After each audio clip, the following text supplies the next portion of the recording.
আসসালামু আলাইকুম। বালিগাঁও আমজাদ আলী কলেজের একাদশ শ্রেণীর রসায়ন অনলাইন ক্লাসে স্বাগত জানাচ্ছি। আমি মোহাম্মদ শাহিদুল ইসলাম। প্রিয় শিক্ষার্থীরা, আশা করি সবাই ভালো আছো। আজ আমরা দ্রাব্যতা গুণফল সম্পর্কিত কয়েকটি গাণিতিক সমস্যার সমাধান করব। দ্রাব্যতা গুণফল থেকে সাধারণত 3 ধরনের গাণিতিক সমস্যা এসে থাকে পরীক্ষায়। আমরা ধাপে ধাপে 3টাই করব। শুরুতেই করব হলো দ্রাব্যতা গুণফল নির্ণয়। যদি দেওয়া থাকে তোমাদের অ্যালুমিনিয়াম হাইড্রোক্সাইড অর্থাৎ যে কোনো একটা লবণের দ্রাব্যতা দেওয়া থাকে, সেটা থেকে আমরা দ্রাব্যতা গুণফল কিভাবে নির্ণয় করব সেটা প্রথমে দেখি। অ্যালুমিনিয়াম হাইড্রোক্সাইডের দ্রাব্যতা দেওয়া আছে, দ্রাব্যতা 1.03 ইন্টু 10⁻8 মোল পার লিটার। স্বল্প দ্রবণীয় যে দ্রব্যগুলো রয়েছে এখানে, সেগুলার দ্রাব্যতা 100 গ্রামের ভিতরে প্রকাশ না করে মোল পার লিটারে প্রকাশ করলে সুবিধা হয়। সেখানে আমরা গ্রাম পার 100 গ্রামও নিতে পারি এককটা, কিন্তু এভাবে প্রকাশ করলে সুবিধা হয়। এখন এই দ্রাব্যতা দেওয়া আছে 1.03 ইন্টু 10⁻8 মোল পার লিটার। এইটাকে আমরা দ্রাব্যতা গুণফল কিভাবে নির্ণয় করব? দ্রাব্যতা গুণফল নির্ণয়ের জন্য প্রথমে আমাদের করতে হবে কি, যে দ্রব্যটা দেওয়া আছে অ্যালুমিনিয়াম হাইড্রোক্সাইড, এটার আমরা কিভাবে বিয়োজিত হয়, যেহেতু এটা একটা স্বল্প দ্রবণীয় দ্রব্য, তো আমরা কি করব, এটা অ্যালুমিনিয়াম হাইড্রোক্সাইড দ্রবণী কিভাবে বিয়োজিত থাকে এবং সাম্যাবস্থায় থাকে সেটা দেখাবো। বিক্রিয়াটা লিখবো। অ্যালুমিনিয়াম হাইড্রোক্সাইড, এখানে অ্যালুমিনিয়াম এখানে 3+ আর 3OH মাইনাস, ঠিক এইভাবে বিয়োজিত হয়। এখন আমরা প্রত্যেকটার যে দ্রব্য এখানে আয়নীয় বিশ্লিষ্ট হলো, যে অ্যালুমিনিয়াম আয়ন এবং হাইড্রোক্সিল আয়ন, প্রত্যেকটার ঘনমাত্রা এখানে আমরা আলাদাভাবে বের করি। আমরা জানি যে দ্রাব্যতা গুণফলের সংজ্ঞা হতে যে দ্রব্যগুলো রয়েছে তার যে আয়নগুলো উৎপন্ন হবে তার ঘনমাত্রার সর্বোচ্চ গুণফলই হলো দ্রাব্যতা গুণফল। তো ঘনমাত্রাগুলো আগে লিখি এখান থেকে। অ্যালুমিনিয়ামের ঘনমাত্রা কি হবে, ঘনমাত্রা বা আমরা দ্রাব্যতা এখানে যেটা প্রকাশ করছি, দ্রাব্যতা হলো, এখানে দেখো পুরাটা এখানে 1 মোল অ্যালুমিনিয়াম হাইড্রোক্সাইড ছিল, সেটা থেকে কিন্তু একটাই অ্যালুমিনিয়াম আয়ন, 1 মোল অ্যালুমিনিয়াম আয়নই উৎপন্ন হলো। তো আমরা এখানে যা দ্রাব্যতা ছিল সেটাই সরাসরি হয়ে যাবে অ্যালুমিনিয়ামের। 1.03 ইন্টু 10⁻8 মোল পার লিটার হলো অ্যালুমিনিয়ামের। এরপরে হাইড্রোক্সিল আয়নের ঘনমাত্রা কতটুকু হবে, যেহেতু এখানে হাইড্রোক্সিল আয়ন অ্যালুমিনিয়াম আয়নের 3 গুণ ছিল, তো এটার যা হবে তার 3 গুণ হবে এটা, যেহেতু সামনে 3 আছে। তো 3 ইন্টু 1.03 ইন্টু 10⁻8 মোল পার লিটার, এটা হলো হাইড্রোক্সিল আয়নের ঘনমাত্রা। এটা যদি আমরা গুণ করে লিখি তাহলে কত হবে, ইন্টু 1.03 ইন্টু 10⁻8, এটা গুণ করলে হয় 3.09 ইন্টু 10⁻8 মোল পার লিটার। এখন যেহেতু আমরা দুইটার ঘনমাত্রা পেয়ে গেলাম, এখন আমরা দ্রাব্যতা গুণফল অর্থাৎ যে কেএসপি আছে সেটা আমরা নির্ণয় করতে পারি। কেএসপি সমান কি হবে, এটার জন্য প্রথমে আমাদের সূত্রটা লিখতে হবে। কোন জায়গা থেকে, এই যে সমীকরণ ছিল, বিক্রিয়া ছিল, সেখান থেকে উৎপাদ আয়ন সমূহের ঘনমাত্রা সর্বোচ্চ গুণফল। তো ঘনমাত্রা তো আমরা লিখবো এখানে, অ্যালুমিনিয়ামের ঘনমাত্রা হলো Al3+, আর হাইড্রোক্সিল আয়নের ঘনমাত্রা কত, OH, আর এখানে সামনে যে সহগগুলো থাকবে সেগুলো কি হয়ে যাবে, পাওয়ার। এটা হয়ে গেল। এখন আমরা যদি বসিয়ে দিই তাহলে কি হবে, অ্যালুমিনিয়ামেরটা আছে 1.03 ইন্টু 10⁻8 ইন্টু, আর এটা হলো 3.09 ইন্টু 10⁻8, এটার উপরে কিউব। এটা যদি হিসাব করা হয় তাহলে আমরা কত পাবো, 3.039 ইন্টু 10⁻31।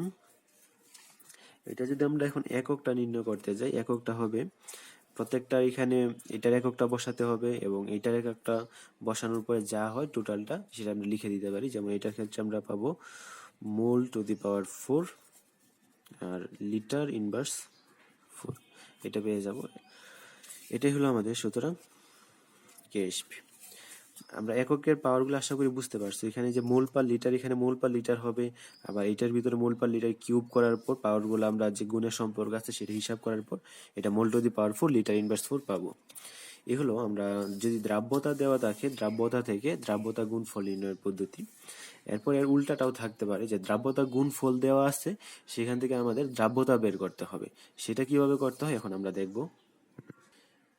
যেমন আমাদের দেওয়া আছে জিঙ্ক হাইড্রোক্সাইডের দ্রাব্যতা গুণফল, এর দ্রাব্যতা গুণফল অর্থাৎ KHP সমান হলো 1.0 ইন্টু 10^17। বুঝছে, এটার দ্রাব্যতা কি হবে, অর্থাৎ জিঙ্ক হাইড্রোক্সাইডের দ্রাব্যতা কি। এখন এটা বের করার জন্য আগের মতোই আমরা শুরুতে সাম্যাবস্থায় যে বিক্রিয়াটা আছে সেটা লিখব, জিঙ্ক হাইড্রোক্সাইড। এটা কিভাবে বিয়োজিত হয়, এখানে zinc 2 plus plus 2OH minus, যেহেতু এখানে 2 আছে এখানে 2OH মাইনাস সমতা করার জন্য দিতে হবে।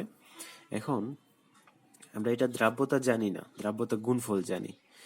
আমরা কিন্তু দ্রাব্যতা জানা থাকলে দ্রাব্যতা গুণফল বের করতে পারি, কিন্তু দ্রাব্যতা গুণফল থাকলে কিভাবে করব। তো শুরুতে আমরা ধরে নিই যে যেহেতু আমরা দ্রাব্যতা গুণফল কি জানি না, তো আমরা ধরে নিলাম দ্রাব্যতা একটা যে কোনো কিছু ধরে, এরপর সেটা থেকে আমরা দ্রাব্যতা গুণফল বের করব। এখন ধরি আমরা এখানে যে জিঙ্ক 2 প্লাস আয়ন আছে, এটার যদি আমরা দ্রাব্যতা ধরে নিই যে কোনো একটা এস, তাহলে কিন্তু বের করতে পারবো। অথবা আমরা যদি পুরাটা যে জিঙ্ক হাইড্রোক্সাইডের দ্রাব্যতা ধরে নিলাম এস, দ্রাব্যতা পুরোটাই ধরলাম, দ্রাব্যতা হলো এস, তাহলে জিঙ্ক হাইড্রোক্সাইডের যে দ্রাব্যতা এস আছে এটা কি হবে, জিঙ্ক আয়নের ঘনমাত্রা। একটু অ্যালুমিনিয়ামটা করার সময় আমরা দেখেছি যে পুরাটা যা থাকে এখানে 1 মোল থেকে 1 মোল বিয়োজিত যা হয় সেটার সমানই হয়, তাহলে জিঙ্ক আয়নেরটা কি হবে এস। আর যেহেতু এখানে হাইড্রোক্সিল আয়ন এখানে 2 মোল আছে, তাহলে কি হবে, সুতরাং হাইড্রোক্সিল আয়নের ঘনমাত্রা এটা সমান কত হবে 2S। আগের মতো আগে যেমন মান দেওয়া ছিল আমরা লিখেছিলাম আলাদা আলাদা ভাবে, এখন মান দেওয়া নাই কিন্তু এসেরটা লিখলাম। তাহলে প্রশ্ন মধ্যে দেখো কি হয়, এটা এখান থেকে আমরা KHP বের করতে পারি। KHP সমান কি হবে, আবারও বিক্রিয়া থেকে আমরা সূত্রটা লিখব যে জিঙ্ক 2 প্লাস এটার আয়নের ঘনমাত্রা আর হাইড্রোক্সিল যে আছে এই হাইড্রোক্সিলের ঘনমাত্রা দুইটার গুণফল, আর এখানে যেহেতু সহগ যা আছে সেটা কি হয়ে যাবে পাওয়ার হয়ে যাবে, এখানে দিলাম পাওয়ার। আবার মানগুলা বসিয়ে দিব, এস এটার ঘনমাত্রা এস ইন্টু এটার ঘনমাত্রা কত হবে 2S হোল স্কোয়ার। এরপরে আমরা যদি গুণ করি এস ইন্টু এটা কি হবে 4S স্কোয়ার, আর এটা হবে কত 4S কিউব। এটা হয়ে গেল আমরা দ্রাব্যতা গুণফল। এখন আমরা কিন্তু প্রশ্ন মতো লিখতে পারি, একটা দ্রাব্যতা গুণফল দেওয়াই আছে আর একটা দ্রাব্যতা গুণফল আমরা ধরে বের করলাম। তাহলে প্রশ্ন মতে 4S কিউব সমান কত হবে, এখানে যেটা দেওয়া ছিল 1.0 ইন্টু 10^17, ধর 1.0 ইন্টু 10^17। এখন এটা যদি আমরা কাজ করি বা 4 বা S কিউব সমান আমরা বের করবো, S কিউব সমান এটা 4 দ্বারা ভাগ হয়ে যাবে 1.0 ইন্টু 10^17 ভাগ 4, বা S কিউব সমান কত হবে 2.5 ইন্টু 10^18। এটা পেলাম। এখন আমরা এখানে কিউবটা ওই পাশে নিয়ে কিউবিক রুট বানিয়ে দিব, বা S সমান এখানে কিউবিক রুট 2.5 ইন্টু 10^18, বা S সমান এখানে আমরা ক্যালকুলেটরে কিউবিক রুট উঠিয়ে আমরা সরাসরি বের করে ফেলবো, হবে কত 2. এটা বের করলে হবে 1.3572 ইন্টু 10^6 মোল পার লিটার এককটা হয়ে যাবে, যেহেতু দ্রাব্যতা এটা হবে কি মোল পার লিটারে বের হবে, কারণ আমরা দ্রাব্যতাগুলা সবগুলা এই ধরি কি হিসেবে মোল পার লিটার হিসেবে ধরি, সুতরাং আমাদের এই দ্রাব্যতার রাজ্য হলো সেটা কি হবে মোল পার লিটার। এই হলো আমাদের দ্রাব্যতা গুণফল থেকে কিভাবে দ্রাব্যতা বের করতে হয়। এরপরে আরেক ধরনের প্রশ্ন থাকে যেটা হলো দুইটা ভিন্ন ভিন্ন লবণের দ্রবণ থাকে আলাদা পাত্রে, সেই দুটা মিশ্রিত করলে কোনো অধক্ষেপ পড়বে কিনা সেই সম্পর্কিত, সেটা এখন আমরা দেখব। আমরা প্রশ্নটা দেখি কেমন থাকবে প্রশ্নটা। একটা পাত্র থাকবে, এই একটা পাত্রের ভিতরে তোমাদের একটা লবণ দিবে, যেমন বলে দিবে এখানে 75 মিলি 3.5 ইন্টু 10^2 মোলার মোলার মানে এখানে কিন্তু মোল পার লিটার, 2 মোলার A3B2 দ্রবণ। এখানে কোনো একটা লবণ নির্দিষ্ট করে দেয় নাই, এটা একটা উদাহরণ দিল AB দিয়ে। A3B2 দ্রবণ, এটার আরেকটার ভিতরে আছে 125 মিলি 3 × 10⁻³ মোলার XY2 দ্রবণ। এখন প্রশ্নটা বলে দিবে তোমাকে, আরেকটা এখানে ক্লু দিয়ে দিবে, সেটা হলো এই দুটার ভিতরে একটা লবণ উৎপন্ন হবে AY2, এর KSP দেওয়া আছে, এর KSP, এর KSP সমান দেওয়া থাকবে 9.148 × 10⁻⁷। এখন এই দুইটার ভিতরে বলবে যে মিশ্রিত করলে, পাত্র দুইটা যদি মিশ্রিত করা হয় তাহলে অধক্ষেপ পড়বে কিনা। কার অধক্ষেপ পড়বে কিনা, এখানে অধক্ষেপ পড়বে কিনা আমরা জানতে পারি শুধুমাত্র সেইটা রয়েছে যার কেএসপি দেওয়া আছে। এখানে কেএসপি দেওয়া আছে কি A/Y2, অর্থাৎ এই দুইটা পাত্র মিশ্রিত করলে উৎপন্ন হবে এখান থেকে A এবং এখান থেকে Y গিয়ে A/Y2 উৎপন্ন হতে পারে, সেটা অধক্ষেপ পড়বে কিনা সেটা জানতে চাবে। আর যদি আরেকটার কেএসপি দেওয়া থাকতো সেটার অধক্ষেপ পড়ে কিনা সেটাও জানতে চাইতে পারে, কিন্তু আমাদের যেহেতু এখানে শুধুমাত্র A/Y2 এর কেএসপি দেওয়া আছে, তার মানে আমরা বের করবো আসলে যে A/Y2 এর অধক্ষেপ পড়বে কিনা, কারণ অন্য কিছু আমরা অধক্ষেপ পড়বে কিনা সেটা জানতে পারবো না, ওগুলার যেহেতু কেএসপি দেওয়া নাই। যার কেএসপি দেওয়া আছে সেটারই অধক্ষেপ পড়বে কিনা সেটা আমরা বের করতে পারবো। এখন কিভাবে বের করব সেটা বের করার জন্য আমরা পাত্র দুইটা মিশ্রিত করার পর, এই দুইটা যে পাত্র যে মিশ্রিত করবে এদের ঘনমাত্রা কিন্তু সমান না। এখানে একটা, এখানে 10⁻², এখানে 10⁻³, আবার আয়তনও সমান না। তাহলে পাত্র দুইটা মিশ্রিত করার পর কিন্তু যে আয়নগুলোর যে ঘনমাত্রা হবে সেটাও সমান থাকবে না। এখানে আমাদের এর যে ঘনমাত্রা আছে, এখানে দুইটা মিশ্রিত করার পর কিন্তু এর ঘনমাত্রা একই থাকবে না। আবার এখানে যে ওয়াই এর ঘনমাত্রা আছে, এটা যখন মিশ্রিত করব তখনও কিন্তু ঘনমাত্রা এক থাকবে না। তো মিশ্রিত করার পরের যে ঘনমাত্রা আছে সেটা কত হবে সেটা আমরা আগে বের করব। এখানে যে এখানে কিন্তু A2+ আয়ন উৎপন্ন হবে, আবার এখানে আমাদের উৎপন্ন হবে কি Y- আয়ন। আমরা দেখি কিভাবে উৎপন্ন হয়। আমরা প্রথমে কি বের করব, মিশ্রিত করার পর, এই পাত্র দুইটা মিশ্রিত করার পর এখানে যে তোমাদের বলে দিচ্ছে A/Y2 এর অধক্ষেপ, তো মিশ্রিত করার পর আমাদের যে A2+ আয়নটা আছে এর ঘনমাত্রা কত হবে সেটা বের করব। লিখি, মিশ্রিত করার পর, মিশ্রিত করার পর আমরা প্রথমে কি বের করতে যাচ্ছি, এখানে A2+ এর ঘনমাত্রা। এটা যেহেতু বের করব, তো আগে তো আমাদের দরকার হবে মিশ্রিত করার আগে কি ঘনমাত্রা ছিল সেটা কিন্তু আমরা বের করতে পারি। এই যে এখানে সমীকরণটা দেওয়া আছে সেটা থেকে বের করতে পারি। কিরকম ভাবে, A3B2 এটা কিভাবে বিয়োজিত হবে সাম্যাবস্থায়, A2+ আর প্লাস B3-, আর তার আগে সমতা করতে হবে এখানে, যেহেতু এখানে এর সামনে 3 ছিল, কি হবে 3A2+, আর এখানে কি হবে 2B3-। এখন মিশ্রিত করার পর যে ঘনমাত্রাগুলো ছিল সেগুলো আমরা এখানে সাইড নোট দিয়ে লিখে নিই। মিশ্রিত করার পূর্বে আয়তন কি ছিল, এখানে দেখো এই পাত্রে যেহেতু আমরা নিয়েছি তাহলে কত 75 মিলি, V1 সমান কি হবে 75 মিলি। S1 মানে হলো কি, মিশ্রিত করার পরে পূর্বে আমাদের যে A2+ এর ঘনমাত্রা ছিল সেটা কত, সেটা কিন্তু আমরা এখান থেকে বের করতে পারবো। এখানে দেখো, এখানে পুরার যে মৌলটা যৌগটা আছে A3B2, এটার ঘনমাত্রা কত দেওয়া আছে 3.5 × 10⁻² মোলার। আমরা যখন দ্রাব্যতা, একটু আগে যে দ্রাব্যতা গুণফল বা দ্রাব্যতা বের করলাম, তখন এখানে যত মোল থাকতো, পুরাটার ভিতরে যত মোলারিটি থাকতো, ঘনমাত্রা থাকতো, সেটাতে যৌগটা থেকে যদি 1 মোল বিয়োজিত হতো তাহলে কি লিখতাম, ওইটাই সরাসরি লিখে দিতাম। কিন্তু বিয়োজিত হতে হবে কত মোল, 1 মোল। কিন্তু এখানে বিয়োজিত হয়েছে কয় মোল, 3 মোল, এখানে 2 মোল, তার মানে সমান না। যদি 1 মোল থাকতো তাহলে আমরা কি লিখতাম, সরাসরি লিখতে পারতাম, কিন্তু এখানে তো 1 মোল না। এই জন্য আমাদের করতে হবে কি, তুলনা করে বের করতে হবে আসলে যে 75 মিলি 3.5 × 10⁻² মোলার A3B2 আসলে আমাদের যখন A2+ এর ঘনমাত্রা হয় সেটা কত হয় সেটা আমরা বের করে নিব। এখানে আগে কিন্তু সরাসরি লিখতে পারছিলাম কারণ 1 মোল ছিল, এখানে যেহেতু 1 মোল নয় সেটা লিখতে পারবো না।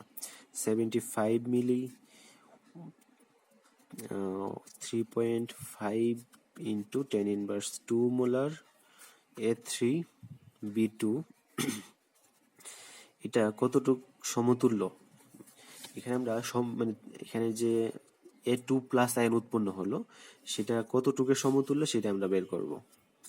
এখানে যেহেতু 3 আছে তাহলে 3 গুণ হয়ে যাবে 3 ইন্টু 3 ইন্টু এখানে আমরা আয়তনটা যে আছে শুধুমাত্র কি আছে আয়তনটা পরিবর্তন করব। এখানে যেহেতু এখানে যতটুক A3B2 ছিল তার 3 গুণ A2 প্লাস উৎপন্ন হলো, তো আমরা ইচ্ছা করলে এখানে যে আয়তন আছে সেটাকে 3 দিয়ে গুণ দিলে সেটা আমাদের উত্তর হয়ে যায় যে এর 3 গুণ আয়তনের ভিতর ততটুকু ঘনমাত্রা হবে।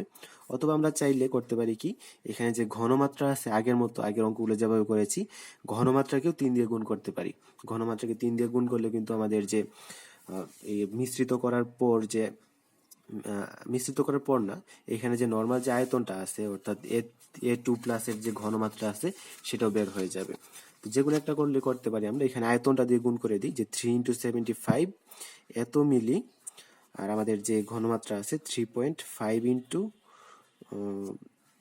10^2 মোলার A3, এখানে কি হবে A2 প্লাস। এখানে আসলে কি আমরা বের করতে চাই A2 প্লাস কতটুকু আছে সেটা। এখন কিন্তু তোমাদের বারবার বলে দিচ্ছি এখানে যে এখানে 3 দ্বারা আমরা আয়তনকে গুণ করলাম, যেহেতু এখানে 3 গুণ উৎপন্ন হলো। ইচ্ছা করলে কিন্তু আমরা যে ঘনমাত্রা আছে ঘনমাত্রা 3 গুণ হয়ে গেল সেটাও করতে পারি।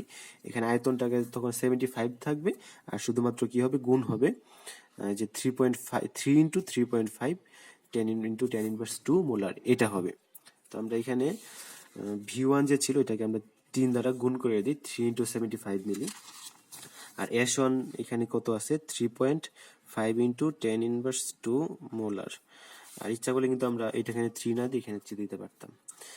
এরপরে V2 মানে মিশ্রিত করার পর, এখানে যে মিশ্রিত করার পর আয়তনটা কতটুকু হবে দেখো, এটার ভিতর আছে 75 মিলি, এখানে আছে 125 মিলি। এটা দুইটা যদি আমরা যোগ করি তাহলে আয়তনটা কত হবে 75 প্লাস 125 মিলি, এটা যোগ করলে হবে আমাদের 200 মিলি। আমরা বের করতে চাই কি মিশ্রিত করার পর আসলে ঘনমাত্রা কতটুকু সেটা। তো প্রত্যেকটা অঙ্ক করার সময় তোমরা করবা কি, এখানে যা দেওয়া থাকবে প্রত্যেকটা পাত্রে আলাদা আলাদা ভাবে সেটা এখানে লিখবা। লিখার পর দেখবা আসলে কত মোল উৎপন্ন হয়। এটা কিন্তু ইম্পর্টেন্ট বের করা যে কত মোল উৎপন্ন হয়। সেটাকে আমাদের কি করতে হবে, হয়তো আয়তনকে গুণ করতে হবে সেটা দ্বারা, নতুবা এখানে যে ঘনমাত্রা আছে সেটাকে অবশ্যই গুণ করে আমাদের যে এই প্রকৃত যে ঘনমাত্রাটা আছে A2 প্লাসের সেটা বের করতে হবে, তা না হলে হবে না। আচ্ছা, এবার আমরা একটা সূত্র জানি যে ঘনমাত্রার লঘুকরণের যে সূত্র আছে V1S1 সমান কি V2S2। এখান থেকে আমরা চাইলে S2 বের করতে পারবো। S2 সমান কি হবে, উপর হবে V1S1, নিচে হবে কি V2। তো এখানে মানগুলো আমরা বসিয়ে দিই। V1 সমান হবে 3 ইন্টু 75 ইন্টু S1 সমান হবে 3.5 ইন্টু 10^2, আর নিচে V2 এর মান হবে 200। এটাকে যদি আমরা হিসাব করি তাহলে পাবো, এটাকে হিসাব করলে পাচ্ছি আমরা 0.0393 মোলার। এটাই হলো আমাদের যে S2 আছে S2। সুতরাং আমরা বলতে পারি S2 আসলে কি বের করেছি আমরা, A2 প্লাসের যে ঘনমাত্রা আছে সেটা মিশ্রিত করার পর 039। এখন মিশ্রিত করার পর ঘনমাত্রা কেন বের করছি একটু পরে বুঝতে পারবো আমরা কেন করছি। এরপরে আবার মিশ্রিত করার পর কিন্তু আমরা আরেকটার ঘনমাত্রা বের করতে হবে। যেহেতু এখানে আমরা KSP দেওয়া আছে AY2, তো Y যে আয়নটা ছিল এটা কি আয়ন ছিল, এখানে Y মাইনাস আয়ন হিসেবে সেটার ঘনমাত্রা বের করতে হবে। তবে আমরা আগে বিক্রিয়াটা লিখি। এখানে আছে হলো মিশ্রিত করার পর, লিখে নিই মিশ্রিত করার পর Y মাইনাসের ঘনমাত্রা,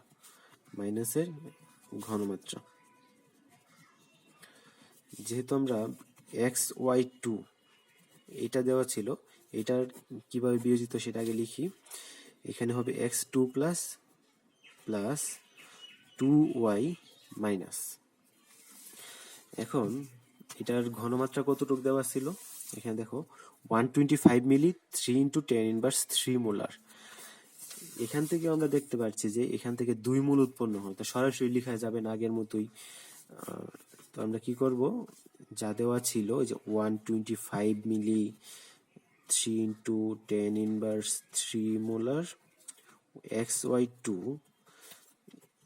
ইকুইভ্যালেন্ট টু কত হবে, 125 কে আমরা কত দিয়ে গুণ করব, 2 দিয়ে গুণ করে দিব, তাহলে হয়ে যাবে 2 ইন্টু 125 মিলি কত 3 ইন্টু 10 ইনভার্স 3 মোলার XY2 এটা। এখন যেহেতু পেয়ে গেলাম, আমরা সব ইনফরমেশন লিখে ফেলি এখানে। প্রাথমিক অবস্থায় আয়তন কতটুক ছিল, আয়তন ছিল এখানে, আয়তন কিন্তু এটা হবে এখন 2 ইন্টু 125 মিলি, গুণ করলাম না, আর ইচ্ছা করে তোমরা গুণ করে দিতে পারো। এখানে আমরা কত পাবো, এখানে 250 পেয়ে যাব এত মিলি, আর না গুণ করলেও হয়। আবার যেহেতু আমরা এখানে এইটা অথবা এইটা যে কোনো একটাকে গুণ করছি, না গুণ করলে তোমাদের বুঝতে সুবিধা হইতো। আচ্ছা, এরপরে S1 প্রাথমিক ঘনমাত্রা, প্রাথমিক ঘনমাত্রা কত, 3 ইন্টু 10 ইনভার্স 3 মোলার। এরপরে শেষ যে আয়তন আছে, শেষ আয়তনটা কত হবে, দুইটা পাত্রের মিশ্রিত, আগের মতোই আমরা যোগ করেছিলাম যে 75 125 75 প্লাস 125 মিলি, এটা হয়ে যাবে 200 মিলি। আমরা বের করব হলো S2 সমান কি হয় সেটা। আগের মতো সূত্র লিখি, V1 S1 সমান V2 S2, বা S2 সমান কত হবে, V1 S1 নিচে হবে V2, মানগুলো বসে দিই, 250 ইন্টু S1 এর মান ছিল 3 ইন্টু 10 ইনভার্স 3, আর V2 ছিল 200। সুতরাং আমরা S2 সমান কত পাবো, 0.00375 মিলি। এটা আমরা কার ঘনমাত্রা পেলাম, এখানে যে মিশ্রিত করার পর y মাইনাস আয়ন আছে সেটার ঘনমাত্রা পেলাম, y মাইনাস সমান 0.00375 মোলার। এখন আমরা দুইটার ঘনমাত্রা পেয়ে গেলাম মিশ্রিত করার পরে। কেন ঘনমাত্রাগুলো বের করলাম, মিশ্রিত করার পর আমরা আয়নিক গুণফলটা বের করতে চাই, দুইটা আয়নের গুণফল কি হয় আসলে। আর এখানে দুইটা আয়নের গুণফল কিভাবে বের করব, আমাদের যে যৌগটা দেওয়া আছে, যার KSP দেওয়া আছে, সেটাই উৎপন্ন হবে এই দুইটা মিশ্রিত করার পর। এই যে উৎপন্ন যৌগটা আছে, এটার আয়নিক গুণফল কি হবে সেটি আমরা বের করতে চাই। যেহেতু আমরা AY2 এইটার আয়নিক গুণফল বের করব, তাহলে এটা কিভাবে বিয়োজিত হয় সেটা তো অবশ্যই লিখে নিতে হবে। A2 প্লাস 2y মাইনাস, এটা আমরা এর ঘনমাত্রা জানি, ও এর ঘনমাত্রা জানি। সুতরাং আয়নিক গুণফলকে আমরা KIP দ্বারা প্রকাশ করব, আয়নিক প্রোডাক্ট। এই KIP সমান কি হবে, এখানে কিন্তু KSP না, KSP হইতে হলে অবশ্যই আমাদের যে দ্রবণটা আছে সেটা কি হতে হবে, সম্পৃক্ত হতে হবে। এখানে একটা সাধারণ একটা দ্রবণ। সুতরাং আমরা লিখি A2 প্লাস, সূত্রটা আগের মতোই হবে, এখানে যে আয়নগুলো আছে সেটার গুণফল, ঘনমাত্রা গুণফল, ঘনমাত্রা যে সর্বোচ্চ গুণফল হবে সেটাই এখানে কি হয়ে যাবে, পাওয়ার হয়ে যাবে। আমরা প্রত্যেকটার ঘনমাত্রা জানি। A2 প্লাসের ঘনমাত্রা আমরা কত পেয়েছিলাম, 0.039, এটা হয়ে যাবে ইন্টু Y2 এর মাইনাস ঘনমাত্রা আমরা কত পেলাম, 0.00375, এটার হোল স্কোয়ার। এটা দুইটা যদি আমরা গুণ করি তাহলে কত পাবো, 5.527 ইন্টু 10 ইনভার্স 7, এটি হলো আমাদের KIP। এখন এই যে KIP হলো, এই KIPর সাথে আমরা তুলনা করব হলো আমাদের যে KSP দেওয়া ছিল। KSP কত দেওয়া ছিল, পাত্রের ভিতর KSP দেওয়া ছিল, কিন্তু এটা দেওয়া ছিল যে KSP সমান 9.148 ইন্টু 10 ইনভার্স 7। এটা যেহেতু দেওয়া ছিল, এটার সাথে যদি আমরা এই KIP তুলনা করি এখানে, সুতরাং KIP যেটা বের হলো, KIP সমান কত পেলাম, 5.527 ইন্টু 10 ইনভার্স 7, আর এখানে ছিল 9.148 ইন্টু 10 ইনভার্স 7। অধক্ষেপ পড়বে কিনা সেটা কিভাবে বুঝবো? এখানের যে কেআইপি আছে, এই কেআইপি যদি আমাদের যে কেএসপি দেওয়া আছে সেটার চেয়ে বড় হয়, অর্থাৎ কেআইপি ইজ গ্রেটার দেন যদি কেএসপি হয়, তাহলেই শুধুমাত্র অধক্ষেপ পড়বে। সবসময় এটা খেয়াল রাখবা যে কেআইপি যদি কেএসপির চেয়ে বড় হয়, আমরা এখানে যে আইনিক গুণফল বের করলাম সেটা যদি আমাদের প্রদত্ত কেএসপির চেয়ে বড় হয়ে যায় তাহলে অধক্ষেপ পড়বে, যদি বড় না হয় তাহলে অধক্ষেপ পড়বে না। এখন আমরা এখানে তুলনা করলে কি পাই, এখানে যে আবার লিখে দিই তোমাদের সুবিধা হবে, আবার কেএসপি সমান হলো 9.148 ইন্টু 10⁻7।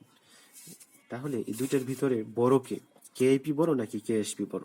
যেহেতু 10 এর পাওয়ার দুইটা সমান, কিন্তু এখানে 5 এখানে 9, সুতরাং আমরা বলতে পারি যে KSP is greater than KIP. তাহলে তো অধক্ষেপ পড়বে না, কারণ অধক্ষেপ পড়তে হলে অবশ্যই কেআইপি বড় হতে হবে। সুতরাং লিখে দেব, সুতরাং অধক্ষেপ পড়বে না, অধক্ষেপ পড়বে না। এই হলো আমাদের 3 ধরনের অঙ্ক পেয়ে গেলাম আমরা, কি যে ধরনের প্রশ্নগুলো সাধারণত পরীক্ষায় এসে থাকে। তো এই যে 3 টাইপের অঙ্ক করলাম আমরা, সেগুলো তোমরা বাসায় অনুশীলন করবা, বই থেকে অনুশীলন করতে পারো। আর যদি কোনো সমস্যা থাকে তাহলে অবশ্যই জানাও। আগামী ক্লাসে দেখা হবে ইনশাল্লাহ। আল্লাহ হাফেজ।